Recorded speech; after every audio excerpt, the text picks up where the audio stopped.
حي على الفلاح.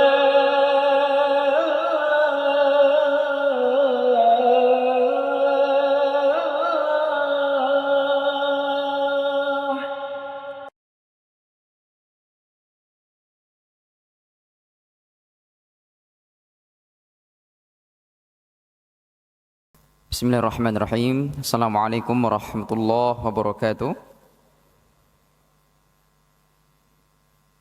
Innal hamdalillah nahmaduhu wa nasta'inuhu wa nastaghfiruh wa na'udzu bihi min shururi anfusina wa min sayyiati a'malina. May yahdihillahu fala mudilla lahu wa may yudlil falan tajida lahu waliyan mursyida. Asyhadu an la ilaha illallah wa asyhadu anna Muhammadan abduhu wa rasuluh. Allahumma salli wa sallim wa barik ala Muhammad wa ala alihi wa sahbihi wa barik wa sallim. Rabbi shrah li sadri wa yassir li amri wa hlul 'uqdatam min lisani yafqahu qawli, amma ba'd.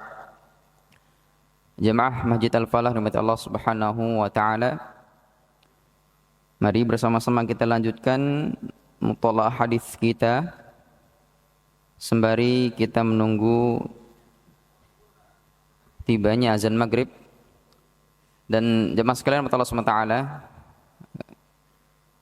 kitab yang akan kita kaji insyaallah menjelang waktu berbuka puasa ini adalah kitab hadis, kumpulan hadis dari Arba'in An-Nawawi. Dan kita hari ini masuk pada hadis nomor ketiga dengan judul Arkanul Islam wa da'imuhu al-'idham.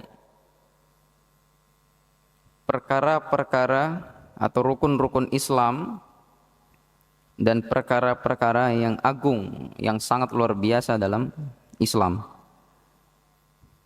Qala al-mu'allif rahimahullah ta'ala, bismillahirrahmanirrahim, an Abi Abdurrahman An Abi Abdurrahman Abdullah bin Umar bin Al-Khattab radhiyallahu anhuma qala Sami'tu Rasulullah sallallahu alaihi wasallam yaqul Buniyal Islamu ala khamsin syahadati an la ilaha illallah wa anna Muhammadan Rasulullah wa iqamis salah wa ita'iz zakah wa hajjil bait wa shaumi ramadan. Rawahul Bukhari wa Muslim. Arkanul Islam wa da'imuhul 'idham. Rukun-rukun Islam dan perkara-perkara yang agung dalam agama Islam itu sendiri, jemaah sekalian. An Abi Abdurrahman Abdullah bin Umar bin Al-Khattab radhiyallahu anhu majma'in. Dari Abi Abdurrahman, siapa Abi Abdurrahman jemaah sekalian? Abi Abdurrahman Abdullah bin Umar bin Khattab, beliau adalah Abdullah bin Umar radhiyallahu anhuma. Beliau adalah putra daripada sahabat Nabi, Khulafaur Rasyidin, khalifah yang kedua, yaitu Umar bin Khattab radhiyallahu anhu. Abdullah ini jemaah sekalian adalah sahabat salah satu sahabat yang saghir minas sahabah. Dia sudah menjadi sahabat sejak kecil. Sahabat Nabi sejak kecil. Artinya sahabat jemaah sekalian Allah Ta'ala, definisi sahabat itu orang yang ketemu Rasulullah sallallahu alaihi wasallam, hidup sezaman, hidup semasa berjumpa dengan Rasulullah sallallahu alaihi wasallam, lalu kemudian beriman, mengimani ajaran-ajaran yang beliau sallallahu alaihi wasallam bawa. Sahabat. Jadi ada yang kemudian orang-orang bertemu dengan Rasulullah sallallahu alaihi wasallam namun tidak beriman. Hidup di zaman Rasulullah sallallahu alaihi wasallam namun tidak beriman kepada Allah dan Rasulnya, maka itu bukan termasuk sahabat. Dan Abdullah atau Abdullah bin Umar jemaah sekalian, beliau itu usianya masih muda. Dan beliau termasuk salah satu sahabat yang kedudukannya agung. Dalam hal apa? Termasuk adalah dalam beliau meriwayatkan hadis dari Rasulullah SAW. Beliau termasuk sahabat dari 7 sahabat yang paling banyak meriwayatkan hadis. Yang pertama itu Abu Hurairah radhiyallahu anhu. Baru kemudian disusul oleh beliau Abdullah bin Umar radhiyallahu anhuma ajma'in. Baru kemudian Anas bin Malik. Baru kemudian disusul sama Aisyah radhiyallahu anha. Radhiyallahu anhum ajma'in. Usia beliau sangat muda. Akan tapi prestasi beliau terhadap dunia Islam sungguh luar biasa jemaah sekalian. Kita bisa memetik poin-poin Islam, mengetahui hukum-hukum itu juga tidak lekat dari hasil perjuangan beliau dalam meriwayatkan hadis Nabi sallallahu alaihi wasallam. Malah Rasulullah sallallahu alaihi wasallam, hadis Rasulullah sallallahu alaihi wasallam yang diriwayatkan oleh Abu Abdullah bin Umar itu jauh lebih banyak ketimbang ayahnya Umar bin Khattab. Terbiasa aja mas kalian. Artinya memang usia itu bukan menjadi tolok ukur kita untuk kemudian punya kebermanfaatan dalam agama kita. Ada orang kemudian sampai umur 70, 80 cuma enteng. Artinya tidak ada progres takwa dalam kehidupannya sehari-hari. Jadi seorang muslim jemaah sekalian ta'ala, gimana caranya setiap nikmat yang kita dapat dari Allah Subhanahu wa taala tiap harinya itu kita ambil. Kita pegang. Termasuk bulan puasa ini jemaah sekalian, ini momentum yang biasanya enggak sholat sunnah ba'da isya. Ramadan ini harus sholat sunnah ba'da isya. Baru lanjut kemudian dengan tarawih. Witir. Nanti kalau mau pulang ke rumah kayak mulai lagi enggak apa-apa. Itu adalah salah satu bentuk kita pakai nikmat ini, nikmat umur. Maka beruntung, bersyukur jemaah sekalian yang kemudian dikaruniai Allah SWT umur yang panjang. Berdoa biar diberikan, dianugerahi umur yang berkah. Jadi doanya itu bukan umur yang panjang jemaah sekalian, tapi apa? Umur yang berkah. Karena kita enggak melihat angka umur itu jemaah sekalian. Bukti daripada sahabat Rasulullah SAW Abdullah bin Umar ini, beliau muda, katanya prestasinya luar biasa, sejak muda sudah luar biasa, masya Allah. Beliau meriwayatkan hadis, beliau mengatakan, sami'tu Rasulullah SAW yaqul, saya mendengar Rasulullah SAW, saya telah mendengar Rasulullah SAW bersabda, Bunyal Islamu ala khamsin, Islam itu dibangun di atas 5 perkara, di atas 5 pondasi. Apa itu jemaah sekalian ta'ala? Yang pertama, syahadati an la ilaha illallah. Bersyahadat, bersaksi bahwasanya tidak ada ilah yang berhak disembah kecuali Allah Subhanahu wa taala. Jemaah sekalian Allah Subhanahu wa taala, syahadah ini pembahasan akidah. Sederhananya jemaah sekalian, dan ini saya harus tegaskan, menyembah tidak cukup. Beribadah kepada Allah Subhanahu wa taala tidak cukup. Menyembah Allah Subhanahu wa taala tidaklah cukup. Akan tapi apa? Ditambah dengan mengesahkan Allah Subhanahu wa taala. Kita kemudian amantu billah wa rasulih. Kita sudah beriman kepada Allah Subhanahu wa taala dan Rasulnya. Kita sekarang lagi di Surabaya. Ngapunten, mohon maaf. Kita sekarang lagi di Surabaya. Kemudian kita seorang muslim yang bermukim di Surabaya. Lalu kemudian kita safar. Kita berpergian ke Bali. Mohon maaf. Kita berpergian ke Bali yang notabene Bali itu mayoritas apa agamanya? Hindu. Dan kita awalnya itu pingin toleransi, pingin menghargai. Akan tapi sampai kemudian masuk ke dalam proses amaliyah mereka dalam hal ibadah. Hati-hati jemaah sekalian. Itu sudah harus nyentuh bab-bab akidah. Jadi kita tadi berangkat sebagai seorang muslim di Surabaya, kemudian kita niatnya mau liburan ke Bali, melihat fenomena-fenomena di sana, lalu kemudian kita niatnya mau toleransi, dalam tanda kutip, pingin menghargai, saya lihat-lihat aja, terus kemudian setan datang. Naudzubillah, naudzubillah. Ada semacam bayangan, perasaan, sekilas yang muncul. Oh ternyata, nah, sudah mulai ini, sudah mulai masuk itu. Maka hati-hati jemaah sekalian. Artinya apa? Menyembah Allah Subhanahu wa taala, beribadah kepada Allah Subhanahu wa taala tidaklah cukup kalau kemudian tidak ditameng dengan apa? Disempurnakan dengan apa? Mengesahkan Allah Subhanahu wa taala. Qul huwallahu ahad. Katakanlah Muhammad bahwasanya Allah Subhanahu wa taala itu satu.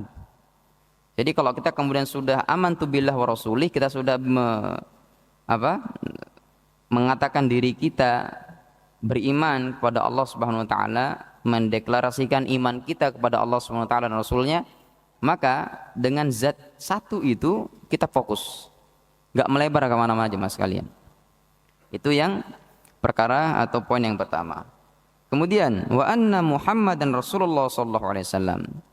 Syahadat tidak akan cukup, tidak akan sempurna kalau kemudian dilengkapi dengan mengakui bahwasanya Nabi sallallahu alaihi wasallam itu adalah Rasulullah sallallahu alaihi wasallam, utusan Allah Subhanahu wa taala. Jemaah sekalian taala,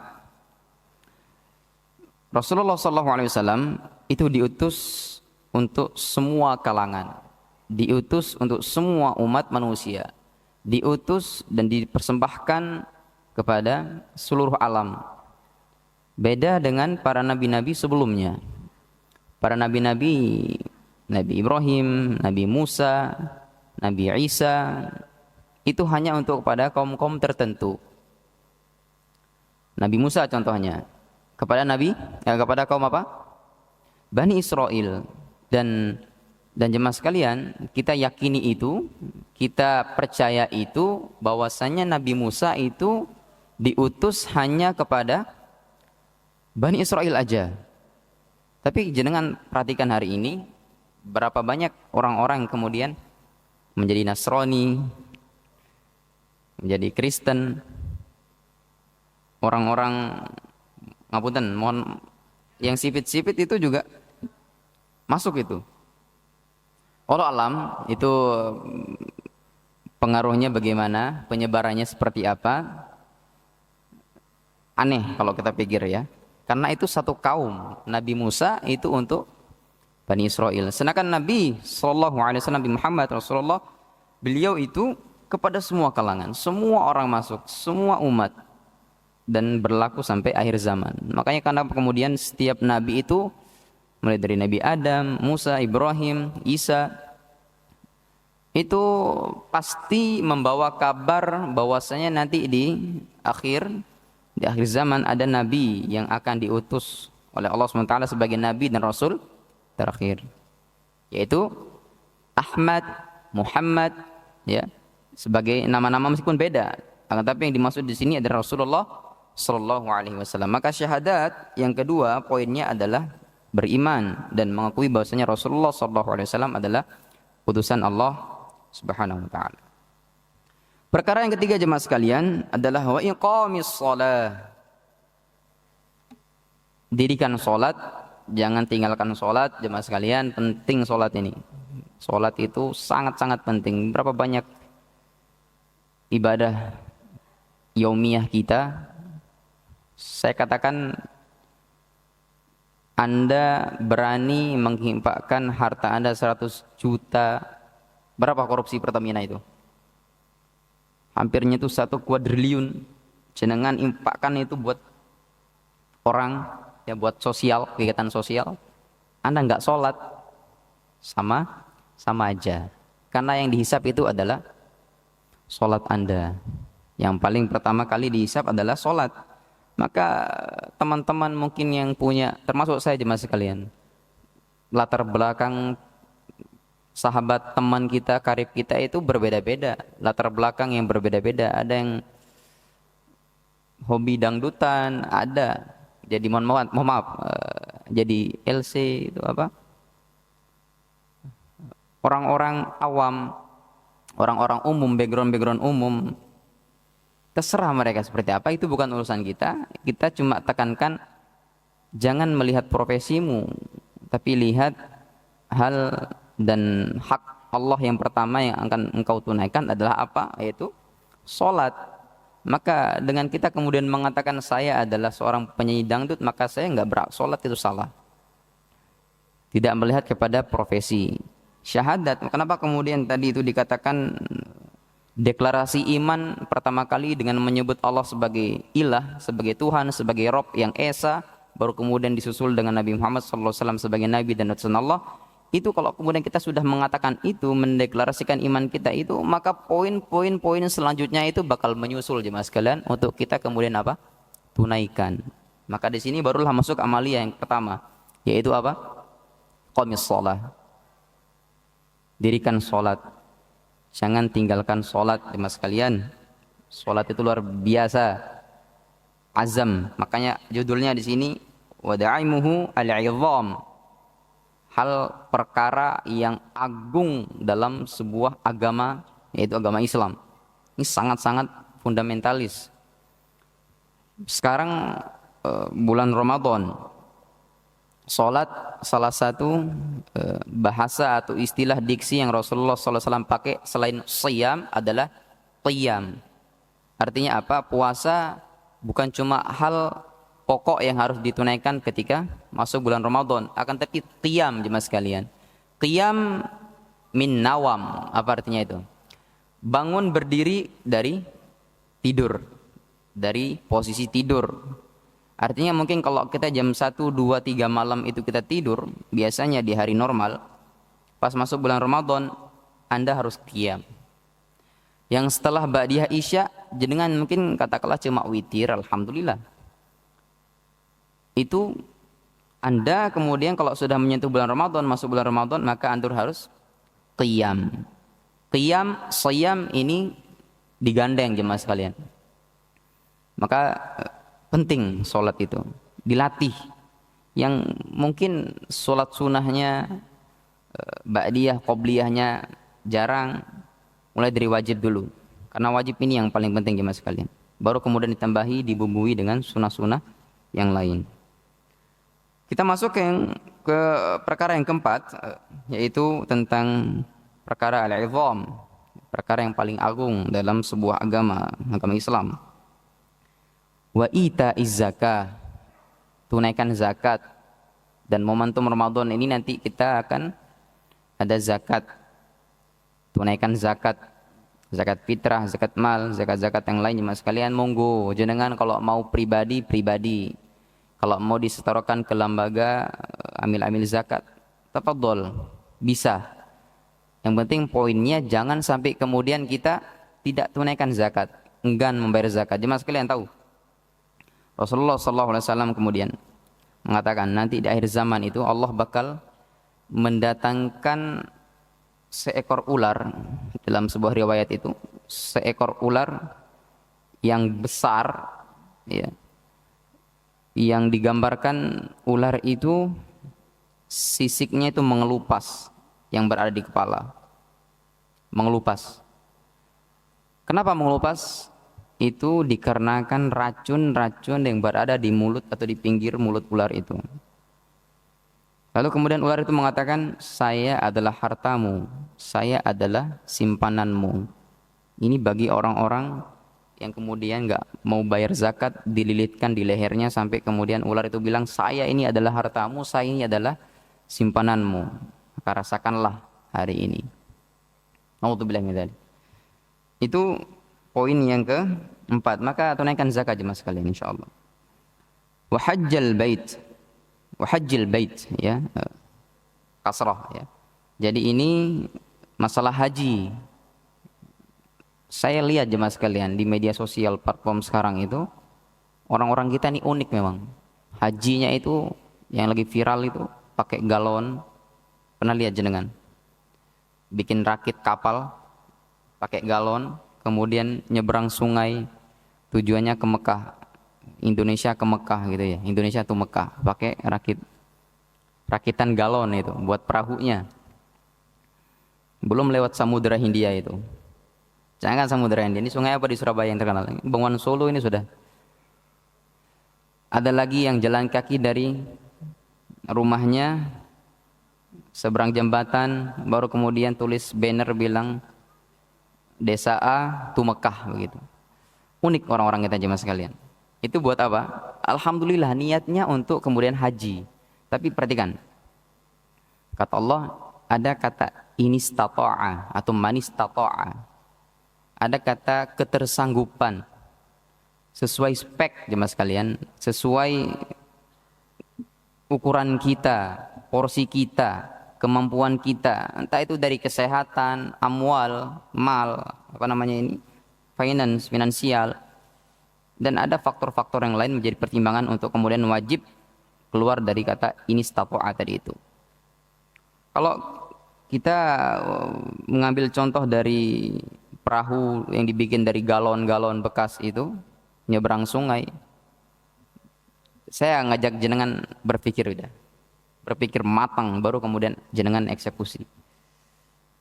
Ya, kalau sudah kemudian ditunaikan dirasa sudah mampu dari amwal, kesehatan, ya, faktor-faktor hak-hak yang harus ditunaikan kepada rumah tangga termasuk makanan, pakaian kepada istri, anak. Ini istri anaknya ditelantarkan tapi dia pengen haji, bermasalah juga jemaah sekalian. Itu harus diselesaikan dulu ya. Itu poin ke wahajil bait ya. Dan poin terakhir wasaumi Ramadan, dan ini momen kita sekali lagi Ramadan, puasa Ramadan itu beda dengan puasa di luar Ramadan. Wajib ini jemaah sekalian. Jadi jangan sampai kemudian apa bahasa Jawanya batal puasa itu? Apa? Mokel. Kalau bahasa Lomboknya itu pokak. Kalau bahasa Lomboknya itu pokak. Makan, batalkan puasa sebelum waktunya. Ini bahaya jemaah sekalian. Ya, usahakan sabar aja. Ada 3 jenis orang berpuasa itu jemaah sekalian. Daily-nya, tiap harinya itu. Kalau orang salah satunya di antara 3 jenis orang ini, salah satu orangnya, karakter orangnya ada mereka yang biasa puasa Senin, Kamis, puasa Daud, ini biasa aja pola puasa wajib, puasa Ramadan. Nggak usah lapar begitu ya, nggak usah terlalu mengeluh, karena ini masalah nafsu, makan dan minum. Padahal poin sejatinya tarhib Ramadan, tarbiyah Ramadan itulah bukan cuma tentang menahan hawa nafsu, makan dan minum, tapi banyak rambu-rambu yang harus kemudian kita jaga. Ngomongnya jangan toksik, perbuatannya jangan kemudian maksiat dan seterusnya dan seterusnya. Rawahul Bukhari wal Muslim, diriwayatkan oleh Bukhari dan Muslim. Saya kira itu jemaah sekalian hadis kita, pembacaan hadis kita pada hari ini. Kita masuk tadi di hadis yang ketiga. Insyaallah kita akan lanjutkan di hadis nomor keempat besok hari Kamis. Besok hari Kamis insyaallah. Saya mohon maaf jemaah sekalian, mari kita tutup taklim kita dengan sama-sama baca doa kafatul majelis. Subhanakallahumma wabihamdika asyhadu an la ilaha illa anta astaghfiruka wa atubu ilaik. Assalamualaikum warahmatullahi wabarakatuh.